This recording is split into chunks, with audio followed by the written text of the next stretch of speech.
So guys, kain po tayo ng biryani, mutton biryani.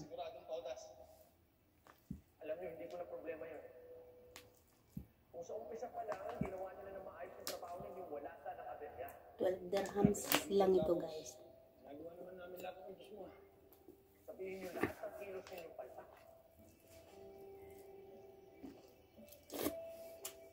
Wala man lang nakapansin sa inyo na mahulog ko ni Kanor kanina. Alam niyo, dahil sa kapalpakan ninyo, hindi na ako makukunin ninyo.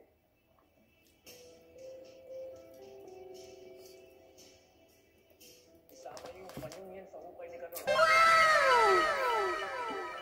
Iaalinasan yung sangkay niyan.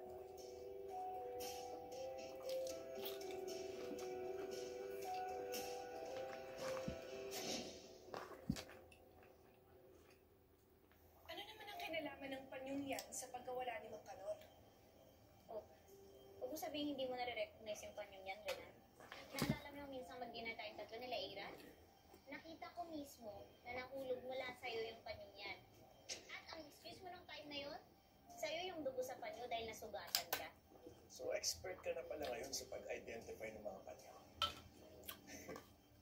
Come on, indulge me. Attorney Lilet.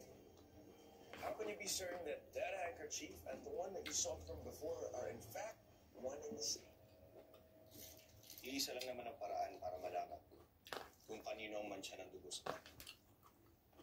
At kung may kinalaman talaga dito si Atty. Rehan. Ipapatest muna natin sa crime lab.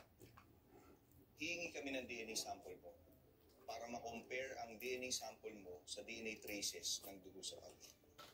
Okay lang ba sa'yo, Atty. Abel? Pumayag ka na, Renan. Total, wala ka naman talagang kinalaman sa panyong yan, di ba? And it's the only way to clear out your name. Fine. Fine. Papayag na ako magpa-kuha ng DNA sample para matapos na ito at masettle na. Once and for all.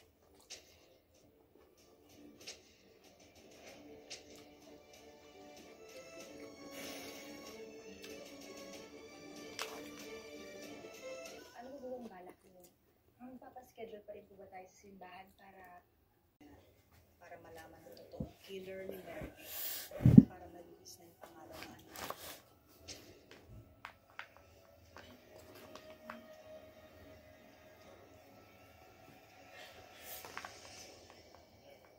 Okay. I'll be completely honest. Not saying as much. Yes, babe. For a very long time, masama rin ang loob ko. Better ni Meredith. Kahit na rin puso ko.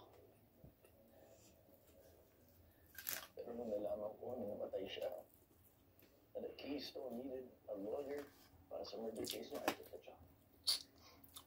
Because I wanted to see for myself. Gusto ko malaman mismo kung anong klaseng tao yung kumain matagal kong inisip na dahilan kung bakit nawalan ng hostisya siya.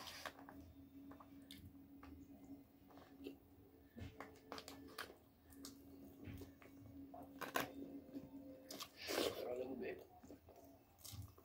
ang nakausap ko yung mga taong malapit sa kanya. Do you know what I discovered?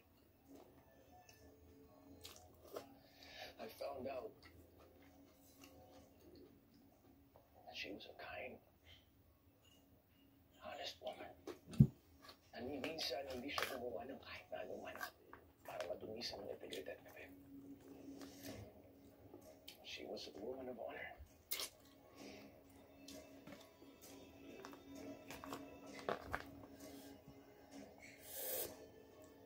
Ano naman naman ko yun?